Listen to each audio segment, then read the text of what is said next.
This is a trip we will never forget. My friends and I decided to go on vacation to tour Asia. We had everything planned out: where to eat, where to shop, where to sightsee. On our first day there, we were checking out this huge bazaar when we heard people speaking in their native language.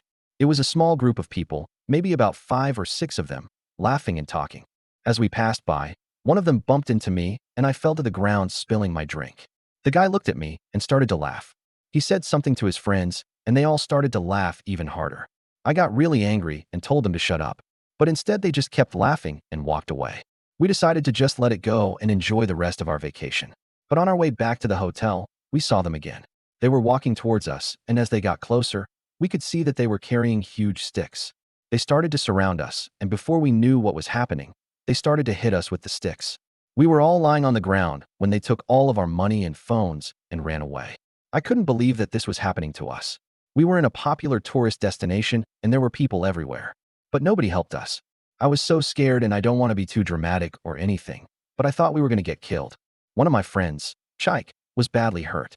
His head was bleeding and he was struggling to breathe. We all thought he was going to die, but thankfully, a street vendor called the police and an ambulance. The police arrived first and they took the guys away. We were so grateful to the vendor for helping us. If he hadn't called the police, who knows what would have happened to us. We stayed in the hospital for a few days while we recovered, and then we went back home. I was angry and wanted to get revenge on the guys who attacked us.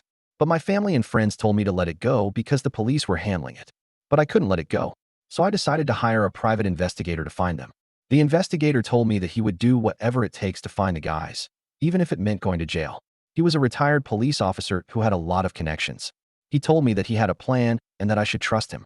So I agreed to meet him and his team at a local bar. When I arrived, there were 3 men waiting for me. They introduced themselves as the team and explained the plan. They were going to take me to the warehouse where the guys were hiding, and I would have my revenge on them. I was scared, but I was also determined to get revenge. They drove me around for hours until we arrived at a rundown warehouse in the middle of nowhere. We snuck in and found the guys. There were only 4 of them. Turns out the leader wasn't there. But I wasn't afraid anymore. I was ready to fight. The team took out 2 of the guys right away. I was amazed at how strong they were. They took the other 2 down easily. Then they tied them up and waited for the police.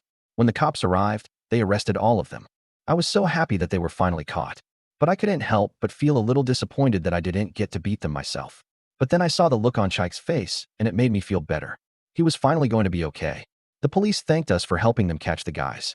They were planning to charge them with attempted murder.